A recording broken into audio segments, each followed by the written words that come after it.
Welcome to the Travelman Podcast. My name is Ben and I host this cool travel podcast. If you're joining me for the first time, then I say thank you for listening. On today's awesome episode, I'll be chatting to Paul Papadimitriou, who co-hosts a very popular aviation podcast, Layovers, which also features my mate Alex Hunter, who's the other co-host. Paul is a keynote speaker, futurist, businessman, and loves aviation. So sit back and listen to part 1 of Paul and I chat about his love of aviation and travel.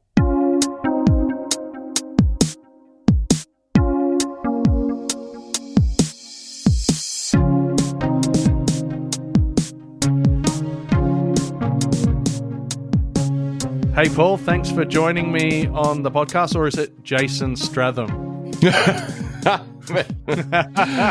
I'm not going to reveal my real identity. You know, there's a joke I always say when I'm on stage, because I'm often on stage. I have 3 passports, and I say that my real name is Jason Bourne, and the passports are locked in a safe in Zurich. So that's an alternative. I could be Jason Bourne or Jason Statham. Jason and Jason. You choose which Jason you want. Jason Bourne's cool, but Jason Stratham, you know, he's a tough guy. Yeah, tough cookie. Yeah, well, yeah. So some people, for context, for those who are listening, some people say that in some angles, very dark nights, I resemble him. I'm actually taller because I met the guy in London. I live in London, and I met the guy once. Oh, yeah, wow. I mean, he's much better built than I am. Trust me, he goes to the gym probably way more than I do. Nice bloke, by the way. And yeah, I can see why people, you know, I'm also kind of bald, and I also always have the stubble, so I guess people have this. They think that I am some superhero, but I'm not. I'm not. He's the real deal. Fair enough. And so you're in London. What's the weather like there at the moment? Right now, I'm looking at my window. Right now, it's probably 7-8 degrees Celsius, and the sun is doing hide and seek with the clouds. Are very, very typical London weather. It's not raining. Unbeknownst to a lot of people, it's not actually raining that much in London, but it's very often gray. And that's how we're starting this day. It's gray. Might be sunny later, but you know, London is 4 seasons in a day. So by the end of this recording, it might be super summer, or it might be actually snowing. I don't know. We'll see. Oh, geez. Well, here it's been smoking. And it smells like smoke outside. It's crazy. And gosh, I've seen the images, man. It's insane what you guys have been having in Down Under. I mean, wow. I don't know what to say, because there's no context. You know, I originally I am from Greece via my father, and we have like in Southern Europe, every summer there's like fires, but the scale of the fires that you guys are having is just insane. I mean. I have friends in New Zealand that are telling me they're seeing smoke from Australia, which is crazy. It's crazy. Yeah, it's coming across the Pacific, or whatever that is called, that stretch of water. Yeah, so it's nuts. It's apocalyptic, really. It's 11 million acres or something. It's crazy. Wow, man, it's very sad. I mean, I hope that we're just talking about rain. I hope the rain comes soon enough. Actually, that will help. Well, oh, God. It was raining a little bit here in Melbourne today, but I don't know if it's raining in other parts of Australia because it's so variable. Yeah. It's wow. Well, I hope that gets resolved quickly, because it's no fun, really. Yeah, no, not at all. But I have you on today, Paul, because we're going to talk a little bit about aviation and travel and so forth. Travel is the best thing in the world. But you co-host a podcast. Layovers with Alex Hunter. Yep, indeed. Yeah, so Alex. It's been you had him on. I had Alex on your show. Yeah, like a few episodes ago. I actually listened to you guys. Thank you. Yeah, so Alex been a friend for quite a while, actually. I think I met him in 2010. So it's almost, it is 10 years ago, actually. We're in 2020 now. Happy New Year, by the way. Happy New Year. And yeah, so we met in Singapore through a common friend. We were both at a similar conference, and this friend just kind of messaged both of us separately and said, hey, you have to meet each other. So we kind of met there and babbled a bit, and that was it. Basically, we, just like, hey, you're a friend, and that's it. And then in 2012, I moved to London, and well, first I reached out to him, like, how are you? We didn't actually kind of connect that much at the beginning, but suddenly via my own company, I had a client request doing something that I know doing, but parts of what the client wanted to, or part of the plan that I had thought for the client about the launch of a product required the skill that Alex had done. And I told Alex, hey, would you like to join me to do that project? And this is where we actually hit it off, because it forced us to kind of, we would meet weekly, we would talk daily. And very quickly, actually, all our talking was about, travel and airplanes.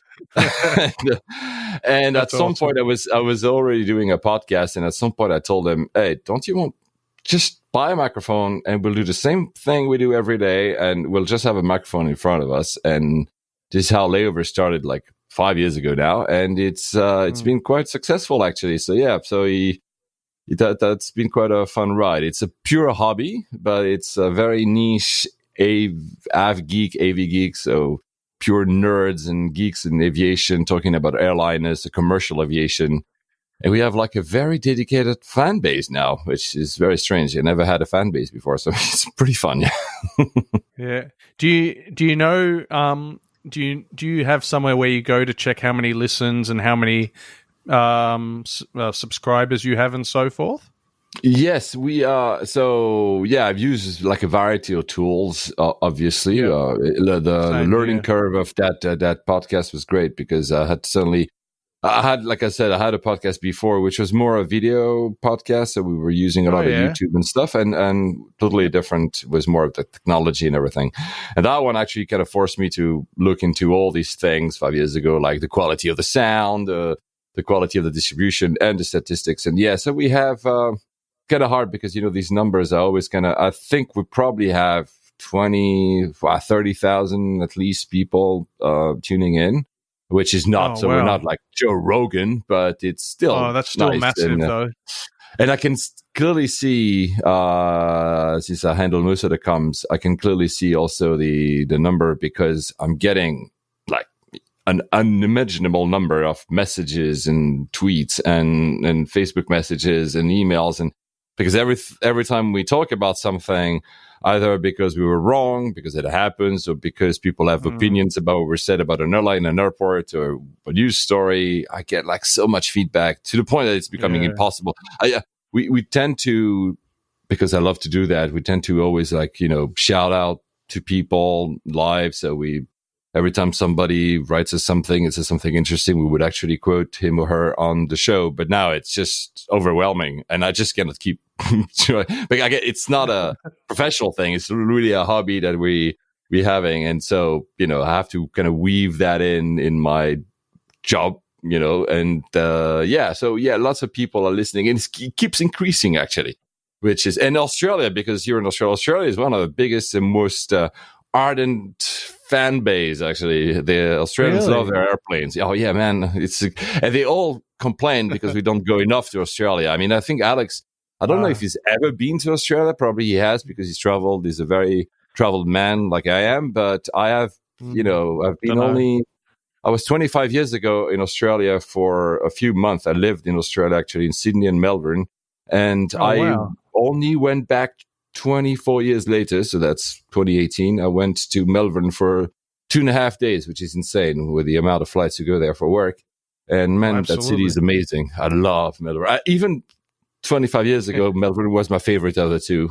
Sorry for I'm sure you have great friends in Sydney, and I love Sydney, but Melbourne was always been my favorite, and it's even more my favorite. So I need to return to Sydney to compare, obviously. So yeah. Well, I'm from Melbourne, and I agree, it's the best. Oh my God, it's more chill. I don't know how to explain that. Chilled out. Yeah. Yep. Coffee. Your coffee culture is best insane. Coffee in the world. Oh yeah, absolutely. No, we love coffee. I'm thinking about coffee right now as we talk. I'm just thinking about coffee. I'm having one that meets the morning, right? Oh. Not here. It's like 9 a.m. or something. For you, it's like the evening. I mean, you can still have a coffee, but yeah, it's the coffee culture in the UK is not the same. Trust me, really. So you guys in the UK won't sit down and enjoy your morning coffee out in the sun or something like that and have a chat. Well, the sun is kind of out of the equation anyway. But No, it's been a renaissance of coffee, or maybe let's say renaissance is not the right word, actually, like a reintroduction of coffee, because coffee for the longest time meant, powder coffee, basically, Nescafe or whatever. And now you have all these chains and there's new third wave. No, there is great coffee in London, really, absolutely. But it's more recent and the culture is not the same. I think it's more a tea culture here. I guess, the UK is known for that, I guess. So that's very stereotypical. You're going to have a lot of people from England hate on you now for saying it's a tea culture. I need to qualify that. Everything I say is cliche. I love playing with cliche. I think cliche, for all bad they are, they tell a lot of truth about people and countries. And I travel a lot. So yeah, cliches are important, actually. I think you're as big a traveler as Alex, aren't you? Probably a bit more. You probably go. Yeah, I mean, it's I never like talking about numbers, a number of countries, a number of miles flown or kilometers, whichever. Because I think at the end of the day, what matters is the quality. I mean, some people can do like a single travel a year, and that single travel is extraordinary, or it's extraordinary for them. It doesn't have to be extraordinary for someone else. Sure. I travel for myself. I don't travel like you do as well.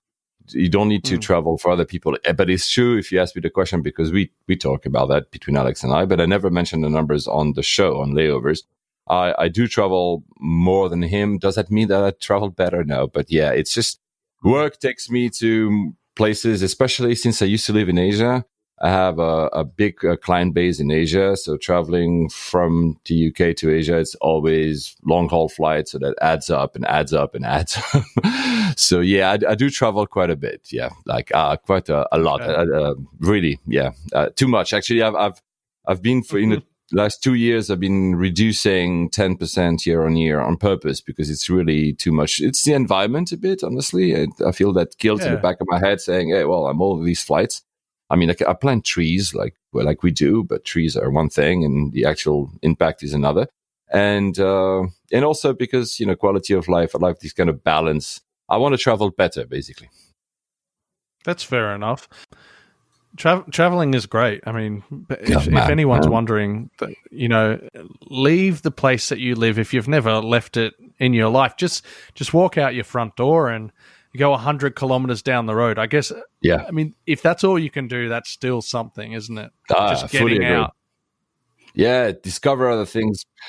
And also going out, the most important thing for me is going out of the comfort zone. And the comfort zone can be like your daily routine. The comfort zone can be a language. Comfort zone can be scenery. It can be, and you don't have to go to crazy places, because I tend to go sometimes to crazy places. But because actually you learn a lot about yourself when you are in places that are different. It's not only about learning about others, which is very, very true. It happens, but it's learning about yourself, your limits or overcoming those limits or who you truly are. And that's actually fascinating. I think it's a gift that we are able in today's world to being able to travel that much and to have that as a cost that is democratized. A lot of people can travel. I mean, I know there's a lot of, negative stuff attached to it, like we just mentioned, climate change and probably over tourism in some places. Yes. But there's so many places that are still empty, by the way, guys. This is the other thing. You don't need to go to where everybody goes. There are a lot, like you said, just 100 kilometers down the road. There might be no one, but it might be fascinating. And like here in the UK, I'm not from the UK. You can hear that from my accent. There's so many places around London that I haven't actually been yet, and every time I go, I just, travel is important. At least it's important to me.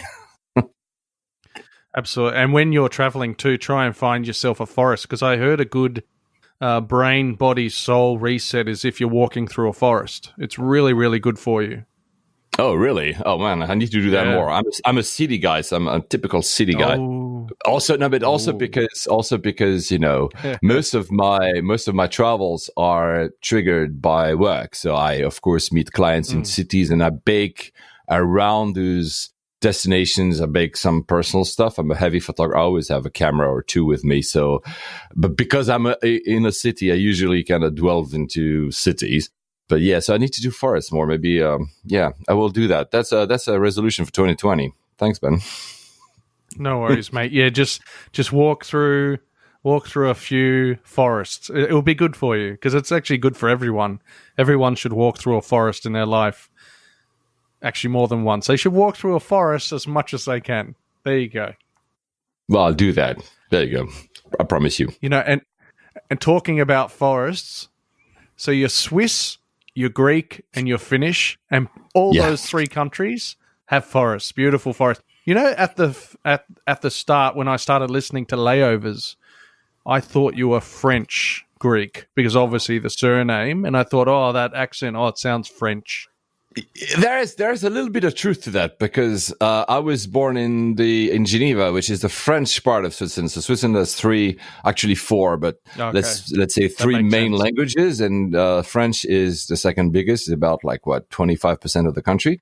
So my first language is not my mother tongue because my mother, as you just said, it was from Finland, but my first language is French. So I have a little tinge sometimes of some words that are pronounced with a very French pronunciation. The French in Geneva and the French in France is very similar. There's only a few odd words that are different. I mean, we have an accent that is, I work a lot in Paris because I speak French, so they kind of like that, obviously.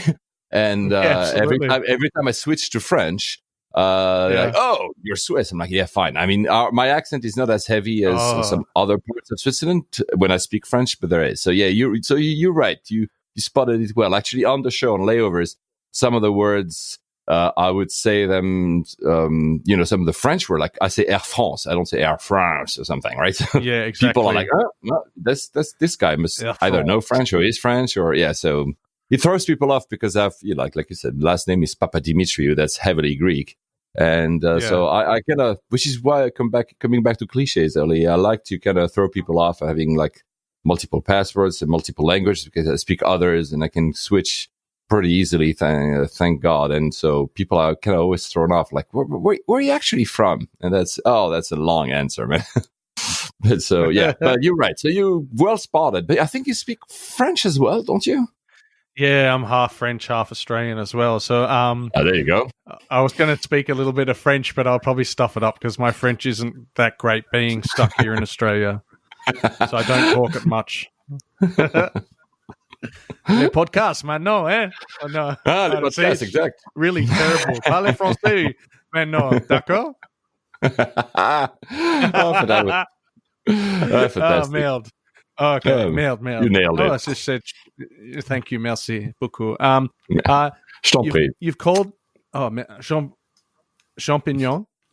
Yeah, that's good. That's the right word. I thought you find that in the forest, actually. Yeah, so maybe that's the link. Yeah, that's true. It's related. It's linked. But I'll tell you another link that has mushrooms in it is Manila. I'm sure they probably cook some tasty food in Manila. And you used to live in Manila, Geneva, and Tokyo as well? Yeah, so if you go in my bio, actually, there's a few cities that I are did named. go to your bio. Yeah, I know this is why I'm saying that because I only put a few because you kind of, the bio kind of had to flow well when you say it or when you read it. But actually, there's a few more. But yeah, so Manila was about 10 years ago now. I didn't live there very long, probably less than a year. Okay. Wow. But I loved it, man. It was absolutely fantastic. So I was living before that, I was living in Tokyo. And I moved from Tokyo to Manila. And yeah, Manila was, I didn't know what to expect. Not that I would have known what to expect about Tokyo, but there are cities and countries and places in the world where you have this kind of image built into your head of what it should be like. I mean, you think about Paris, and you think the Eiffel Tower and a croissant or whatever, and you think about London, and you think about fish and chips and beer, and I don't know, and you think about Melbourne, and tea, exactly. Now, we all have these kind of things built in, and depending on who we are, where we live, we have various ways of seeing cities and places. And for me, Manila was a total unknown. I mean, I couldn't even had a picture in my head of what he looked like, at least, I don't know, Bangkok have some kind of idea of what he should be looking like. I mean, again, we're talking cliches, then you discover the real thing. In Manila, I had no idea. So I went for one trip before actually moving there. I went for a trip to kind of discover the place, and I fell in love very quickly. It's a place that is amazing to live in. It used to be 10 years ago. I remember I would tell friends, do not really come to visit. I mean, come visit me because it's nice to hang out with Paul in Manila. But there's no such thing that was worth visiting, according to me. Now, 10 years later, it's changed, I think, because there's a culture of the food culture is much better than it used to be. The food was always amazing, but in Manila, it wasn't. It was better in the provinces outside of Manila, I thought. And now I think Manila has a lot to offer. So I would actually tell friends now, if you go to the beaches of any island in the Philippines and you have to make a stopover with a plane in Manila, do stay 2-3 days in Manila. Whereas before I would tell them not to. And the people, for me, the people always makes a place. The people were amazing. Yeah, the food is kind of, I don't know. Have you been to the Philippines yourself? Have you been to Manila? We were looking. Well, my wife and I were just looking at YouTube, doing some travel guides, because that's our first spot. I always like to look at YouTube to look at potential places to visit. So we might be going there in April. We might be doing Manila and then Boracay and something else.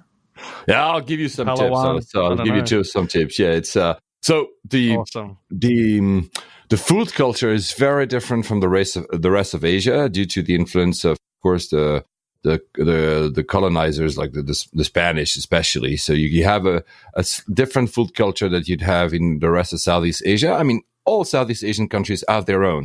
You're not putting them all together, but the Philippines is strikingly different because of that influence.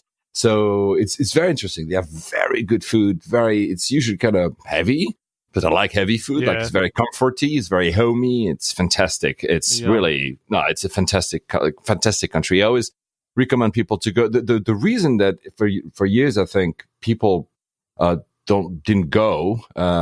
It was a lot of backpackers and a lot of people that are trying new things, but not the regular traveler. Is because first of all, Thailand has been fantastically smart at kind of putting in your mind that if you want to go to Southeast Asia, you come to Thailand. They made this effort for the past 25 years. I mean, Bali for you guys because it's closer, obviously. Oh, that's so close to us. Yeah. Exactly. But the Philippines, what it lacked, it was not only marketing, it was also infrastructure. I mean, still to this day, infrastructure lacks compared to Thailand, for instance. But the advantage of that is that there's way less people and you have beaches that are like fantastic, but there's no one.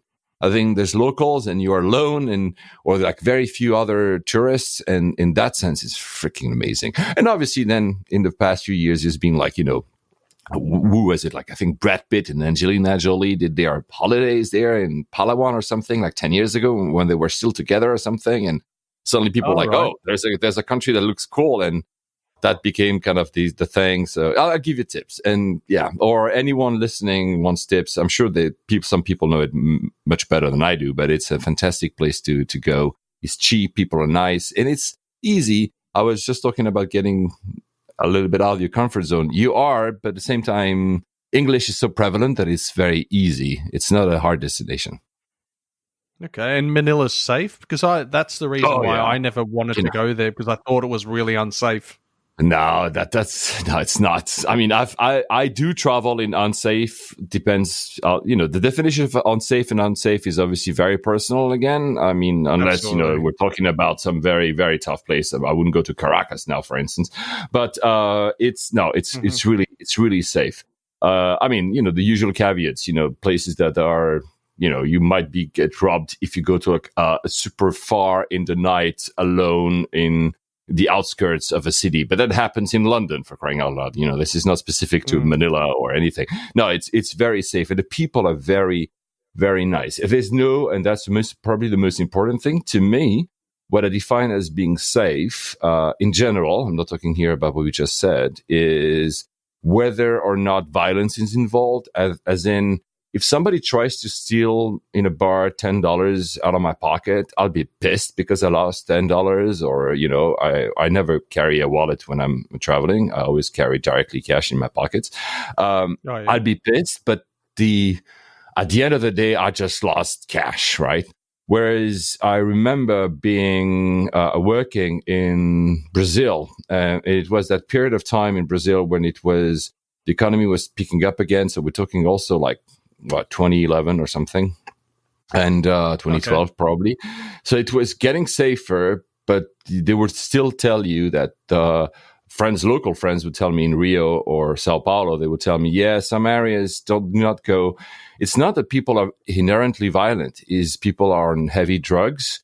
And so they will do some crazy shit, and they will actually put a gun on you just to steal your shoes. And that's, for me, that's something I don't want to be killed for my shoes. And I'm not here pointing out especially to Brazil. It exists in many places. That would never happen. I mean, in Asia in general, it's almost, unless you're a moron and you get yourself into like stupid situations, violence is never part of the equation. But again, coming back to your specific question, Manila is actually very safe. Strikingly safe. Really, you just go and you'll see. I mean, it's and I know I will again qualify here. I'm sorry, I always talk a lot, but it's important to say go for it. I'm a solo traveler. I travel like 99% of the time by myself. But that dude is a tall white European, and that helps a lot in a lot of situations. As in, it's like, I understand that women traveling alone or even in a pair is sometimes not the same context that me.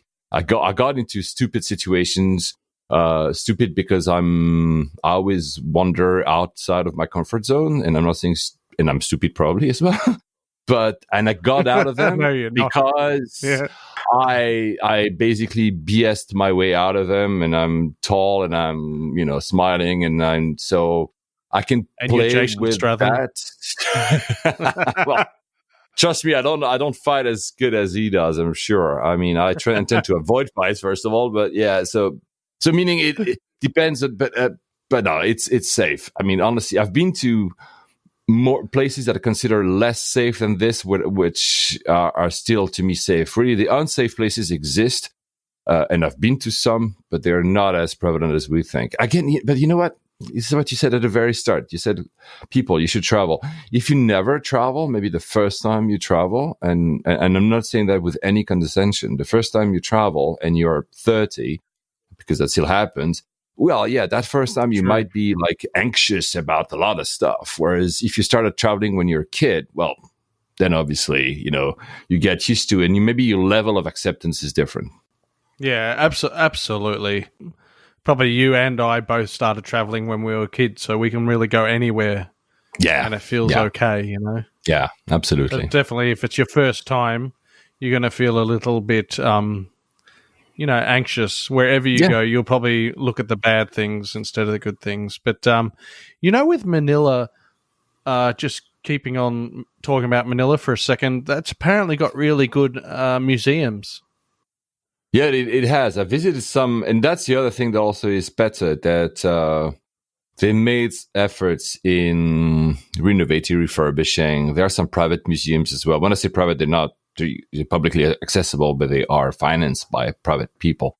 And no, you have a lot of offer to do, which means easily you can fill up 4 days of between going, having some drinks, some great foods, some culture, some sightseeing. And I mean, it's a huge city, like it's literally a huge city. When the only thing I knew, I was telling you before that I didn't know anything about a city before going there. The only thing I knew is that Manila proper, not Metro Manila, Manila proper is one, if not the densest city on earth in terms of population. Like how many people live by like a square meter or something. So that's Manila, which is on the bay. If you look at the map, you just go on Google Maps, guys, and put like Manila. It's very dense, and it's huge. And it's like and I used to live in a city that was huge. I mean, Tokyo is 30, depending how you count, 33, 38 million people, and super dense and super huge as well. But Manila is this gigantic, so you have a lot to do. Now, again, I would recommend do 3-4 days and then move on to do, because the beaches and they have 7,000 islands, and they have like so many beaches and so many places you can go to. And whether it's next to Manila, you can drive there, whether you take a plane, and it's a good balance. And I think it will keep getting better, because it's like getting, I don't know, people like caring about Manila more now than they used to. I know it's not nice to say that it's not that they didn't care about it before, but it seems to be there's a movement of making it better. I don't know. I go all the time. I was there, what was that, like a few weeks ago? And it keeps getting better. Oh, were you? Yeah. I go like twice a year, I think, in Manila for work. So I have clients that I've built there where when I was living there, and also have friends, and I simply like it. I was literally last time I was literally in Singapore it's been my third time in Singapore in this year. I'm sorry, in 2019. And by the third time I was staying more than 10 days. And I said, enough of this. I want to see something else. And I took a plane on a Friday, went to Manila, spent the weekend, saw friends, had food, went out, took the plane back on Sunday, and I was back in Singapore. And that was absolutely fantastic. And but obviously when you live, and I guess it's for everyone the same, when you've been living somewhere, you have maybe a special relationship with that place. And Manila or Tokyo have that to me. They have a special place in my heart because I've lived in those places. Yeah, Tokyo's a pretty unbelievable place. Yeah, it's got all those different stations or districts like Shibuya and all that. It's just, it is a crazy place, but it's so much fun. Yeah, it's so I moved there. And I didn't know, so I had like expectations, coming back to our earliest point. I had expectations of what it should be, how it looked like and everything. But I was never, a lot of people move to Japan because they grew up reading mangas or watching anime, or they had a fascination for Japanese culture, and maybe they did Japanese at university or Japanese culture at university or something. And they have this kind of lifelong fascination or admiration for the country, and then they moved. For me, it was like I didn't know much about it. I knew the usual stuff that most people know about. They do cars and great cameras, and I'm going to use cliches you see on them.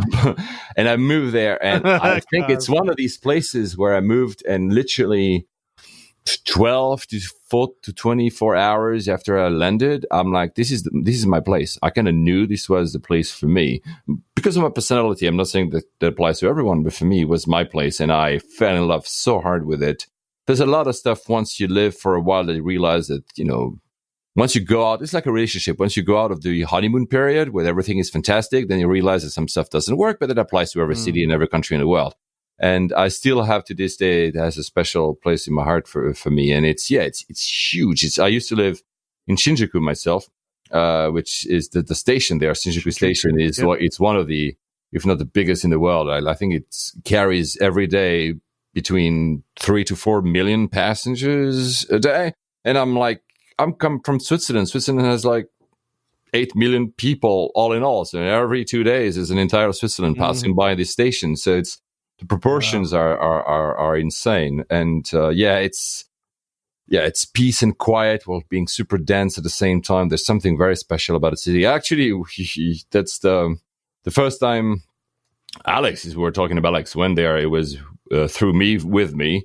I introduced him to all the guys. That's how he filmed the Attaché episode about Tokyo. We did it together. Actually, I'm featured in his episode there and he says something at the very end of that episode, the Tokyo Attaché episode. He says that and that's his talent that I don't have probably. He said something like, for every traveler, there's a line in the sand, and that's before Tokyo and after Tokyo. And I think that's very key. I mean, everybody who have been coming to Japan when I was living there, or I was recommending going after I left, they all say that it had an impact. It doesn't have to have the same impact as me or maybe as you, but it has an impact. It is something completely out of the ordinary. It's something that you cannot comprehend until you actually go. So yeah, and it was a different time. So here I'm going to play the nostalgia card and I was there before everyone, which I hate usually doing. But the striking thing is when I was living there was probably less than 2 million tourists per year in Japan overall. And I think now this year they are like 35 million. So and you still don't see a lot of tourists. So they have room to grow. But imagine there was nothing in English and whatever. It was fantastic. It was very, you probably have that, Ben, as well. There's some countries, and that's not only Japan, that can apply to Thailand, that can apply to China. When you're like a kid, you arrive in a country and you cannot read anything because everything is in a foreign language with different characters. And it's at the same time, it's unsettling because it's like, oh man, I'm going to get lost. It's great too. But it's great. Exactly. You're like a kid. You have to discover, you have your eyes. You see stuff. It's exciting. Yes, exactly. Yeah. And also there was, again, sorry to play the old card here. There was when I moved, for instance, to Tokyo, there was no Google Maps. There was no iPhone, by the way. So it was really hard to find your way, but you had to find strategies and kind of accept the fact that you're going to get lost, but you're going to be okay. And that's always been my main driver when I travel. I'm going to get lost. I get lost on purpose. Sometimes I switch my phone off and I say, I'm going to just walk. I did that in Hanoi this year again. Sorry, 2019. I just walked, and I have my camera, and I walked, and I got like some back streets where they had seen. I mean, of course, they had seen foreigners. It's not exaggerate, but I was the only one, and I was like eating on street food with people that didn't speak any word of English, and I was trying to communicate, and I was getting lost, and it was absolutely fantastic. This is what I love doing, and in general, I think getting lost in any city is. Especially nowadays that you can just basically switch your phone back on. And if you're really lost, you can, basically order a car. It's not that absolutely dangerous. I would not recommend it in some places. I've done that, for instance, in Karachi in Pakistan. I've also got lost in the markets. Man, that was most of my favorite experience in my entire life. However, indeed, and Pakistan is not, people think it's dangerous, is not the danger that people think. And I agree that my level of danger might not be the same as everyone's, fine. But these are some places, if you're not used to travel and not here saying that I'm better or whatever, I wouldn't recommend to get lost there you're in the first travel. Just, you have to be a kind of seasoned traveler to find your way around Karachi. But get lost. I always tell to people, just walk, wander, explore. It's fantastic. I think the best part about traveling is getting lost and turning your phone off. Yeah. Back in the day when I started traveling, I had to rely on maps because there wasn't phones, or phones didn't have maps. All they had was a screen where you punched in a number and you pressed call and it would call someone else. Yeah. Today, it's too easy. Nearly, it's way too easy to be a traveler that has no issues, that can go to a country and mostly everyone nearly speaks English.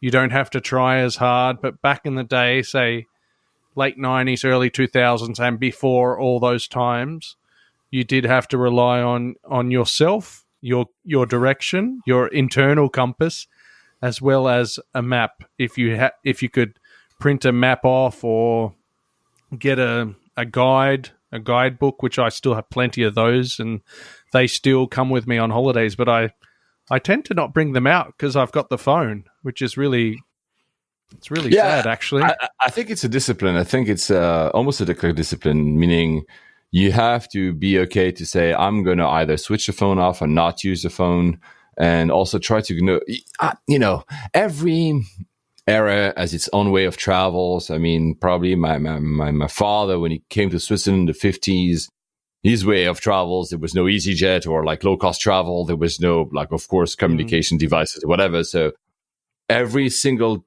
era, and I don't think one is better than the other. Of course, we're very kind of, we have that within us. I mean, you may be the same generation as me, so we kind of remember tenderly the way we used to travel and whatever. But probably the youth today will also cope differently. The one thing I will say, the one thing that I dislike, and I'll tell you then also why it's my fault later.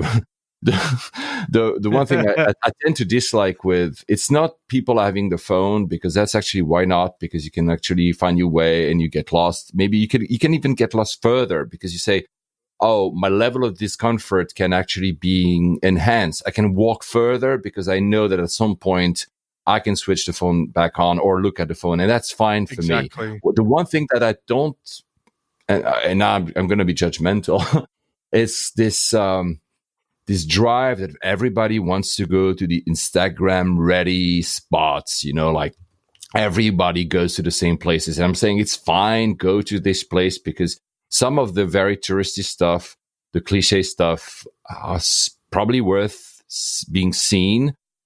But it seems to me that some people travel only to go to Instagram ready spots. And I'm like, yeah, but just go to, the street after might be also interesting, and the street after, and maybe nobody goes there, but there's other stuff. There's maybe another bar, another cafe that is not touristy. And that's the one thing I maybe sometimes dislike. This is kind of people tend to flock to the same areas. It's always been the case. People tend to flock to the Eiffel Tower when they went to Paris. What? I mean, it's just very human. But that's one kind of downside with people kind of tend to be looking at Instagram and say, oh, everybody seems to be taking a picture of this rock, so I'm going to go to that rock as well. I'm like, you don't have to.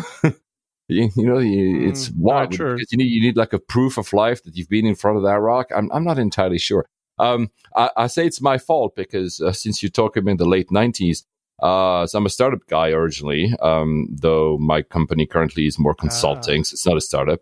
And the second startup I had, I was in the founding team was in the end of the 90s, 97, 98 to early 2000s. And we were the first company to put the web on mobile phones. Back then it was Nokia.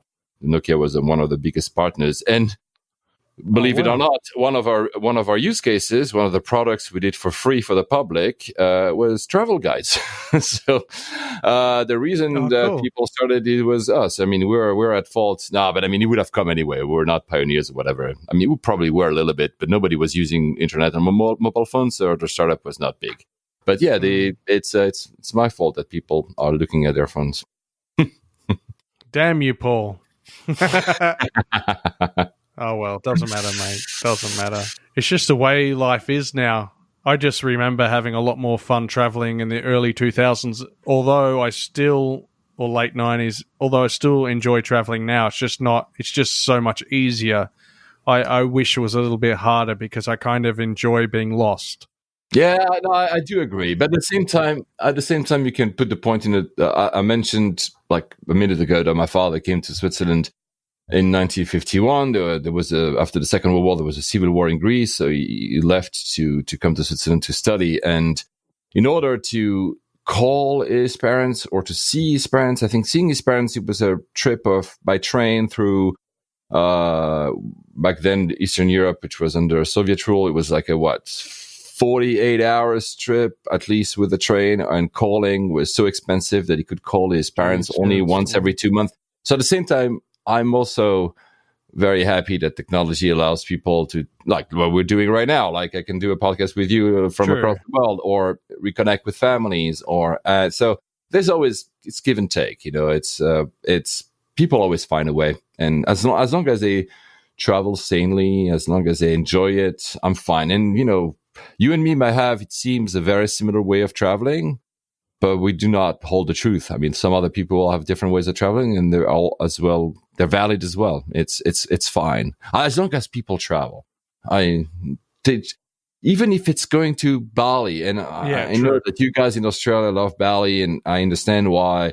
I don't think that Bali is very exotic because that's the thing. Go every year. There.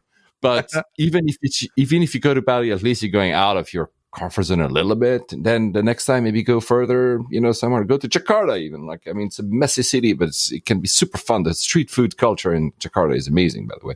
So, yeah. Jakarta's amazing. Mm-hmm. I was there a long time ago because my mother worked in the airlines.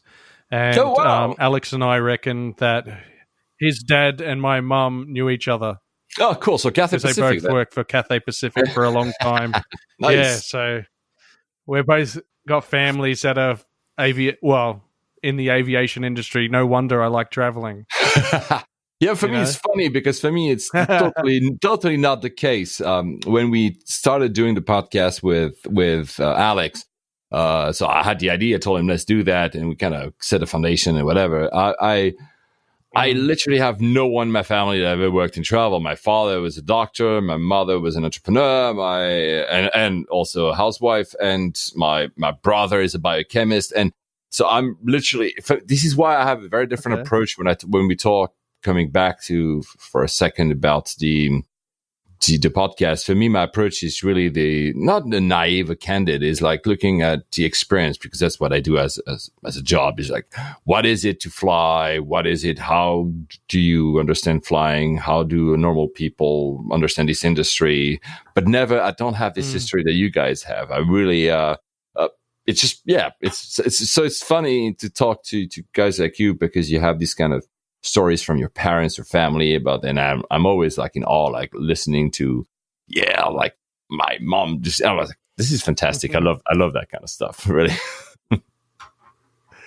Well, that leads me on to a question I want to ask you. What's your earliest childhood memory of traveling or flying? Can you remember your first trip or something like that? Yeah, I mean, not my first trip, because I know both my parents have now passed away, but we've talked about it. And I know that my first travels were very, very early on, when I was simply due to the fact that my parents, were immigrants. So I'm Swiss by birth, but I don't have any Swiss blood. I just happened to be born in Switzerland.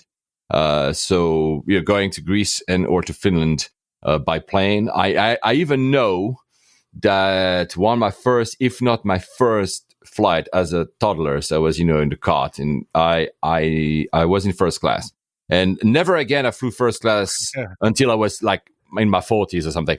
So I always complained to my dad. I'm like, so you put me in first class when I was basically less than a year old, and then we flew economy the rest of our life. What is about that?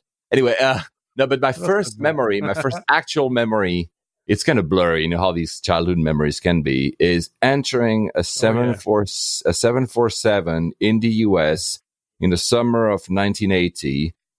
I don't recall exactly the airport. It could have been Miami, maybe JFK. It was coming back to Europe. It was probably a Swiss Air 747, but can't be sure. But the one thing that I strikingly remember is, because, I was a kid. It was maybe 5 years old back then.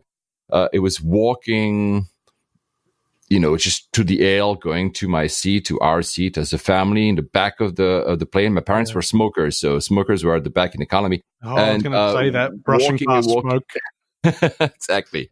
Walking. And as a kid, this plane felt so huge. I mean, it's still huge, but, when you're like, I'm tall, and I was probably even taller than average when I was 5, but not that tall. So you look at these seats and a number of people, and you feel like never-ending walking and never-ending amount of people, and it was so impressive. So that's my actual first memory. I also have a memory in that same airport just before, and again, I'm not sure about the airport, but the livery of Delta in the 80s. You remember that nose? It was completely black, and they had like this trailing black on the side. And I remember that probably a DC-10. I remember that aircraft sitting next to our gate, probably, because, again, I don't have the exact, but that's my first recollection of traveling. It's that specific flight, which I'm sure I have somewhere the ticket, because my parents had a habit for big holidays, and this one was a big one in the US, to keep the tickets,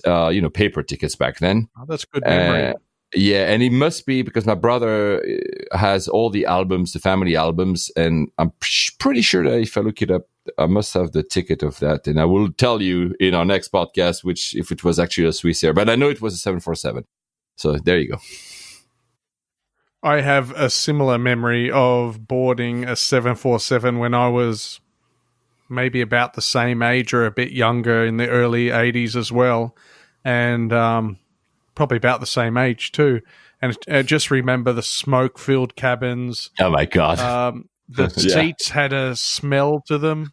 Yeah. There was still like little ashtrays that you could, that were still filled with a bit of ash, and just the whole plane had a smell. And for years and years and years, up until my probably mid-30s, I couldn't stand breakfast on planes or food in planes because it would go up my nose. Thinking about it now makes me want to vomit. And it just recently I've been able to eat on planes. I did a massive trip to London in 2010 and pretty much didn't eat anything the whole way. It was 30 hours later, and I vomited in the A380 right next to this like top-notch DJ who I'd spoken to, and he was a really cool guy, but I was like, so sorry. I haven't eaten since Melbourne, and I just don't like the smell of planes or plane food, and I think it's just everything about I think it brings back all those memories from being a kid and being sick in planes and just remembering that when I'm in this plane, I'm stuck in this big silver cylinder for hours and hours and hours, because we did Melbourne to France, Melbourne to Paris every year. Oh my God, this is such a long flight. I mean, guys, you're really like so remote. Like when I went to like 2 years ago, I went to Melbourne. Takes forever. I mean, it's it's hours. But it's fantastic. But at the same time, it's fantastic. But it's super long. So yeah, no smoking planes for that long. No way, man. No. Okay, fair enough. Hey, where did you get your love of aviation from? Obviously, you told us, you got into it a bit later, and you didn't have a aviation type family background. But when did you first think, geez, I really love traveling around the world, and I'm going to potentially get a job where I have to travel all the time? Well, the travel itself kind of always, and it's probably due to, my parents were immigrants, their parents were displaced people, so basically refugees. So there's always been this kind of looking to other places, and also probably because I'm a son of immigrant, I have this kind of how to call that? Because I don't want to say it negatively. It's not that I never felt right at a place, because I did. I mean, I love Geneva, where I grew up, and I love London, where I'm right now, et cetera, et cetera. But there's always been places when I felt like I didn't belong at 100%, because I was not like the other kids or whatever. And probably I always have this, there's Germans, a fantastic way of creating words that only exist in their language. And there's one word that is called Fernweh. And Fernweh means the pain of not being away, if you want. It's like, it's almost the opposite is wanderlust. Wanderlust is like you want to be wandering around, you want to be traveling. Fernweh is like when you sit for too long in one place, you want to see another place. And that's a bit what I have. So that I always had. The fascination for planes themselves, however, there must have been a pause, because in the past 12 years, I've been flying so much for work, especially, that I rekindled my fascination with planes. I started, understanding which plane I will be in, and which airline, and playing a little bit the miles game, and understanding which seat is the best, because I want to have a better experience myself. But I know from other people, and these other people are my primary school friends that I've seen recently at a reunion. They were telling me, Paul, but you don't recall that you were talking about planes all the time? I'm like, no. So apparently I would babble about airplanes all the time when I was, 6, 7, 8, 9, 10 or whatever. And I would come to school with miniature airplanes, these kind of toys basically.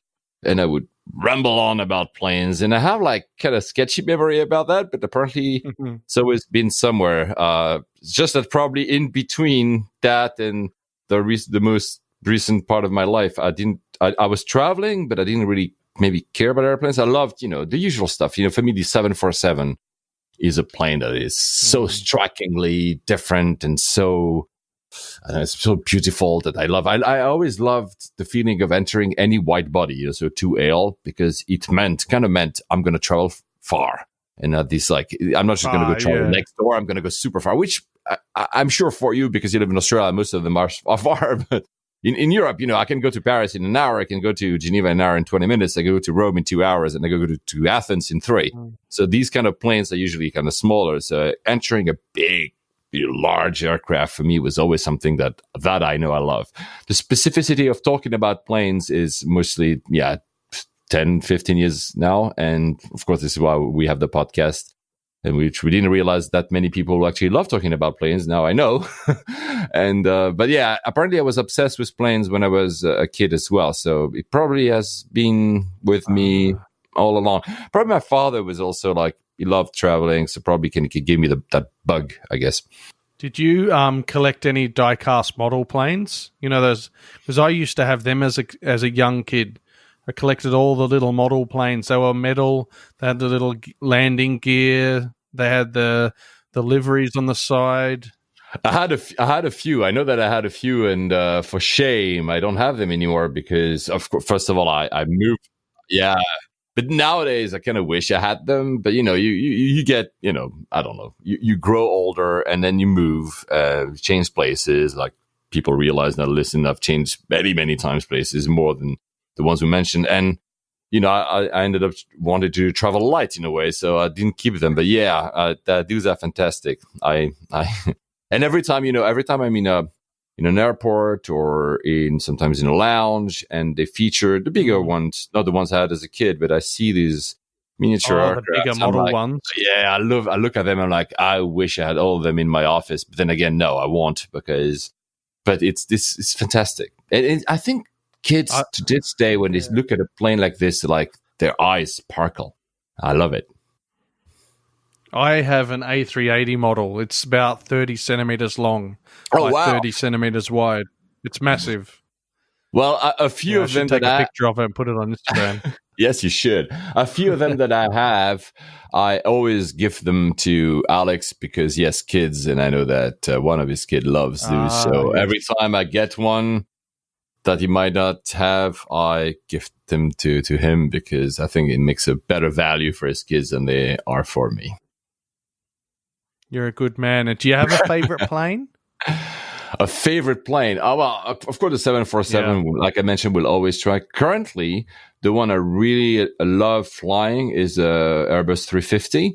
I don't know. It's like a Mercedes-Benz. I don't know. It's like, I always compare the Dreamliner because they are like similar generation type of aircrafts. And for me, the Dreamliner is more like a Mustang. So it's kind of rocky and it's impressive. True. But the 350 is to travel. The 350 is wonderful. I love I love absolutely. That's the right word, Ben. The 380 is kind of ugly from the outside because it's almost like too big. But I'm really disappointed that they canceled it. I think it's a mistake, by the way. But as a passenger is absolutely fantastic. And I've been flying Emirates for the past 10 years, almost nonstop. I have like so many miles with them and I've flown so many times with them. And the 380 is such a bliss to being traveling as a passenger. And some of that DNA, if you want, is in the 350 now because, of course, they use the same technologies or iterated on technologies they had introduced. So I would say that currently my favorite plane is the 350. But out of all of them, when I look at a plane, the 747 is still the most striking plane with that bump in the front. It looks like a crane or whatever. It's just fantastic. I don't think I've flown a 747 since the 90s, maybe 2000s. I'm not sure. I've done a few. They're disappearing super fast, man. But I've done a few. The one I recall the most strikingly is an old 747-400 from Thai Airways from Bangkok to Hong Kong. So that's not such a long flight, but I was in the nose. Sure. And that was absolutely fantastic. But it was moving in the nose. Yeah. I was upgrading myself. That would be crazy. Everything was moving, and especially when they retract the landing gear, which is basically just below you. And you can understand that's what we just said about the 380. The 380, everything is just smooth, and you understand the difference of generation between plane because that one is not that smooth. And the latest one I've done, I tried a 747-8, which is the current 747. Oh, that's a newer one, isn't it? Or that's updated. Which exactly, that's what I'm saying, exactly where I was about to go. It's updated and well updated, but it's not a 380. You can feel the legacy of the airframe and the technology, but it's much better. It's quieter, but it's not as quiet as a modern aircraft, but it's still nice. It's not selling, however. Almost no airline has it. I think Korean Air has it and I've flown it, and Lufthansa has it and I've flown it. These are the two times I've flown this aircraft, but it's not selling that well, sadly. But I think we'll still see them around in airports for a little while. But yeah, they are disappearing super fast. My best memory of a 747, I have to tell you, however, it was not flying a 747. It was that same summer of 1980 I was talking about earlier, my first memory of being in a plane. We're in Florida, and the usual stuff you do in Florida, even in 1980, it hasn't changed that much. You go to Disney and you go to SeaWorld. SeaWorld right now is not considered a good destination anymore, but you do the trips that when you have a family, when most people did. And I remember as a kid, we were driving on that highway and suddenly the highway is fully backed up and people are stepping out of the cars. So we also step out of the car, like, what's going on? Is there an accident in front of us or something? And actually not. I suddenly look, I remember that, it's a very striking memory. I look on my left, and there it is. There's a big 747 landing with one of the shuttles, the US space shuttle, on its back. And I saw that. Oh, wow, you saw that. Yeah, it just happened to be, we're going to Cape Canaveral when, you can visit all the stuff about space in the US, in Florida. And it just happened that day, that thing was landing, and it was landing not in front of us. It's not exaggerating. There was a bit of a distance, but I can remember seeing a shiny 747 with a spacecraft on its back, and I was like, "What is this?" And I was 5 again. For me, that was amazing. Holy cow! It's amazing. So that I will, it's a memory for 747 that I will carry with me forever. I still find it unbelievable that a 747 can carry a plane that's probably the same weight as it on its back.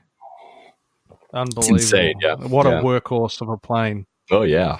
With the 747-8, were they built last decade, or were they just renovated last decade? No, so it's an iteration of the program that started, you're right, in the last decade. But so they took the same airframe, a bit, and that's a bit sad to talk about it, a bit like the 737 that has been in these 2 accidents last year, and now the program is suspended. But the Max, but that's the same idea. They took the same airframe, so the same design, and they iterated on it. They put newer technology inside, but there's a limit to what you can do when you use, and that's sadly with the Max is a bit the same story. There's a limit to what you can do to improve on it. So it's a new aircraft built with some of the legacy design, some of the new design, some composites as well to make it lighter, etc. And the reason it's not selling is mainly because it has 4 engines, and 4 engines means more fuel consumptions in a world that everybody wants 2 engine, which is also part of the downside of the 380. But when you look at the 380, for instance, which was also built, the program was started like in the early 2000s and end of the 90s. I don't know. The first was delivered in 2008, so like 12 years ago. It's a totally new aircraft, obviously, and a lot of the reason why it's so smooth, why the fuel consumption is pretty well optimized, is because it was a new design. So they started, with computer design, and they didn't have to rely on an older design. The 747-8 is, besides the fact that he has 4 engines, is an old design.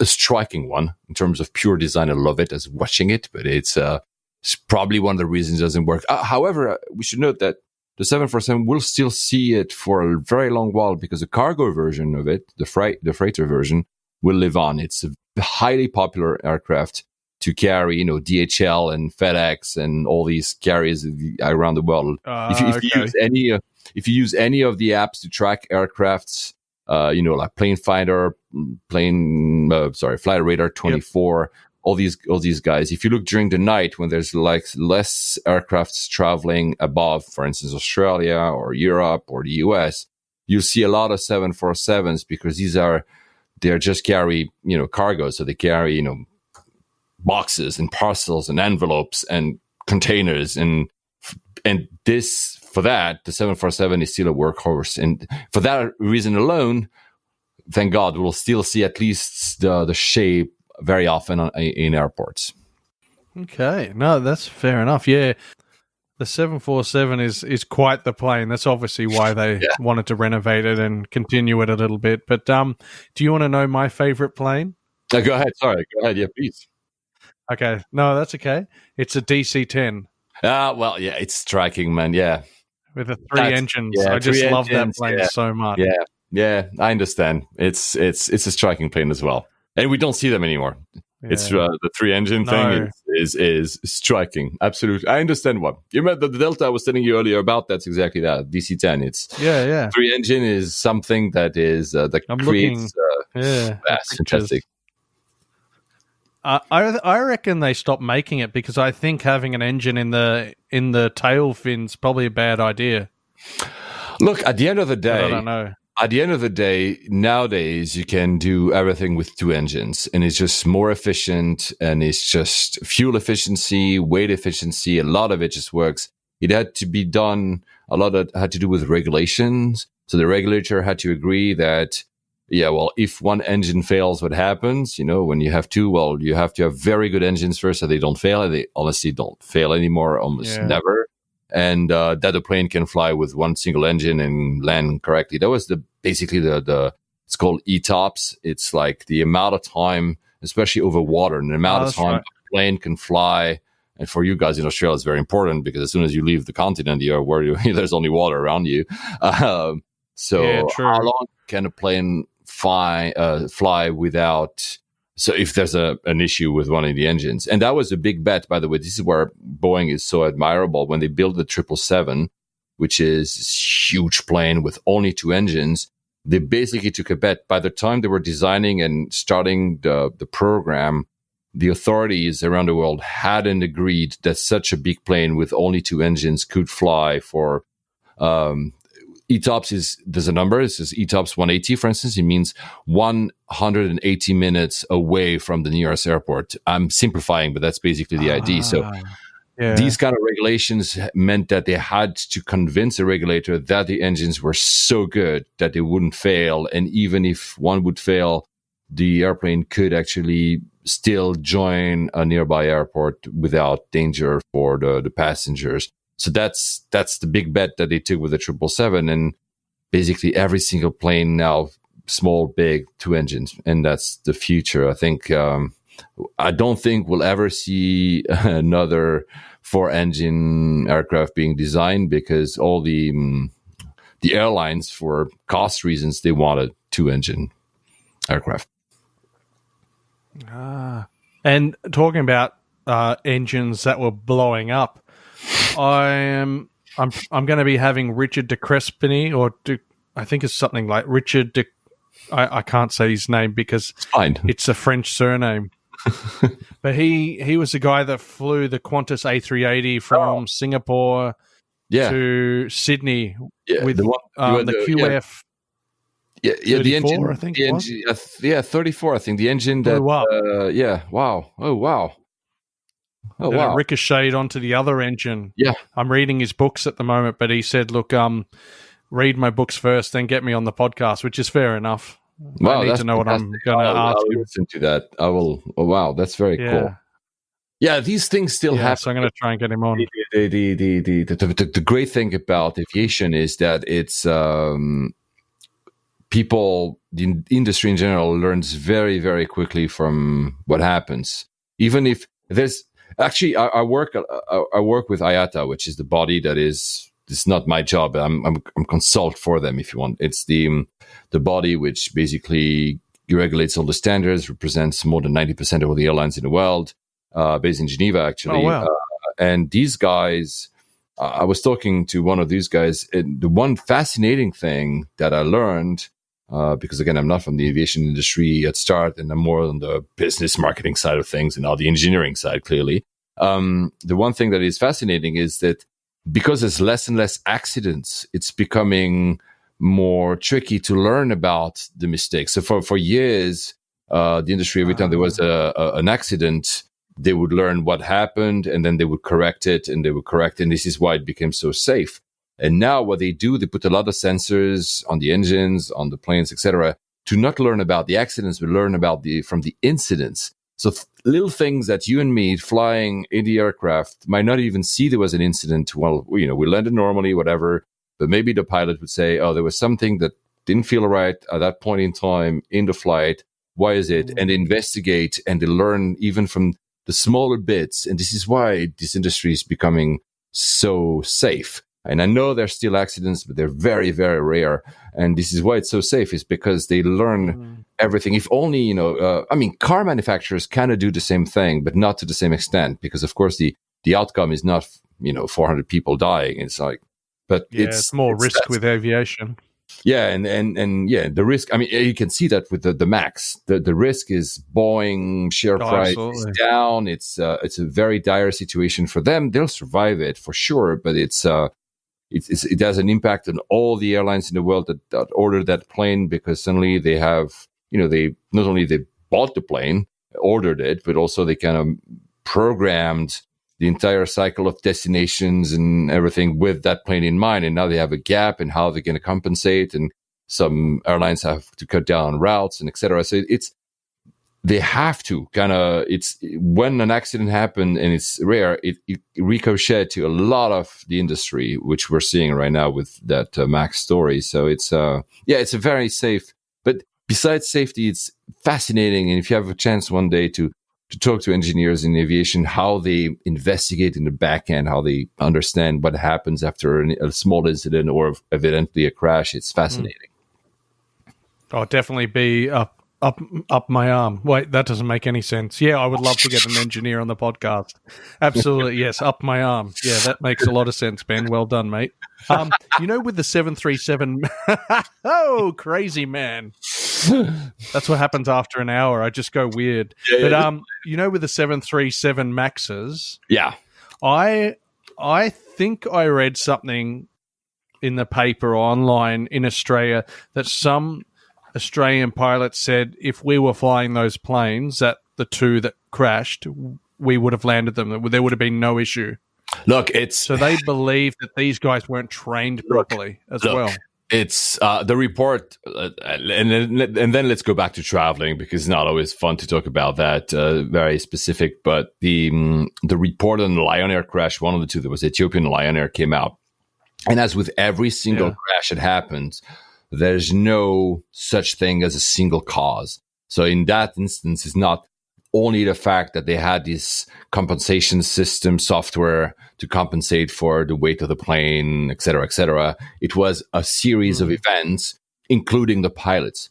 However, the very famous Captain Sully, the guy who, landed these 320 on the Hudson in New York. On the Hudson, exactly. At first, wrote an article, I think it was on his own blog. He wrote an article very highly critical of the pilots, saying in some countries, maybe, emerging countries, pilots are not trained enough, la, la, la, la, la. And he said he had that point. But then he went to a simulator, a 737 MAX simulator with the exact same parameters that they all switched on. And you couldn't recover the plane, and or said, and that was the second article I wrote for the New York Times this time. He said in the second time, they are, because yes, there's a chance, maybe even 1 in 100, that a pilot could have saved that plane. He's not completely shutting that down, but it's very unlikely because of the series of events that were happening, and they're learning a lot. By the way, we just talked about that. There were so many alarms ringing at the same time. So there's the yoke was actually moving very fast. It's a sign in Boeing. This is how they alert you that something is not doing well. There's where alarms left, alarms right, and like that. It overwhelms you. Imagine you're in your car. You don't have to be a pilot. You're in your car and you have like one blinking light, then the second one. Yeah. Then suddenly, like some sound. At some point, you become aware, or even simply in front of your computer right now. If your computer starts having like errors displayed one after the other, the one thing you're going to do, you're going to unplug the computer and say, I'm just going to restart it. Whereas the problem is when you're in a plane and in the air, you cannot do that. So they're also learning how to signal to pilots if something is going bad, etc. So here I'm not making a judgment call. I'm saying it's too easy just to put the omen on pilots. And it's too easy just to put the omen on one system. I think there was a series of events. But clearly there was some decisions at Boeing that were made that was not good enough, especially again because Boeing knows that they will have to sell this aircraft to all types of airlines, and there are simply not enough pilots in the world right now. So obviously you'll have young pilots that have been flying only for 3 years that will fly this. And yes, they have less experience than maybe an Australian pilot who's been flying for 35 years, obviously. At the same time, that's the reality. It's like saying, oh, your car, I don't know what car you have. I don't have a car, but let's say your Toyota or your Tesla or your Mercedes. Nissan, great choice. If your Nissan is only understandable by a driver who has more than 10 years of driving experience, that's silly. You should be able to drive a Nissan if you just got your driver's license. I'm not purely, it's a little bit apple and oranges because flying is a big aircraft with passenger in the back is a bit different, but still, you cannot just say it's too easy to put the omen just on pilots. And it's giving also like the excuse always like, it's never the fault of Boeing or never the fault of the engineers. Now it happens that they also took some bad decisions, and clearly they have taken some bad decisions in that instance. But enough about the bad news. Let's talk about cool travel and stuff. I want to go back to more positive stuff. All right. Let's get back onto the positives. Okay. I was going to keep being negative. No, you were not. All right. No. No, I'm not. You know I'm not. So Thanks for listening to part 1 of my chat with Paul. Remember to keep your eyes and ears out for part 2 of the episode in a few weeks' time. In the meantime, you can contact me at www.travelmanpodcast.com and listen to me on all podcast apps, Spotify, iTunes, and follow me on social media as Travelman Podcast. You can also contact Paul at his website, www.paulpapa.com, and find all his social media links there. I've also listed all his social media links in the show notes of the episode, and the Layovers Podcast website is www.layovers.to. Cheers.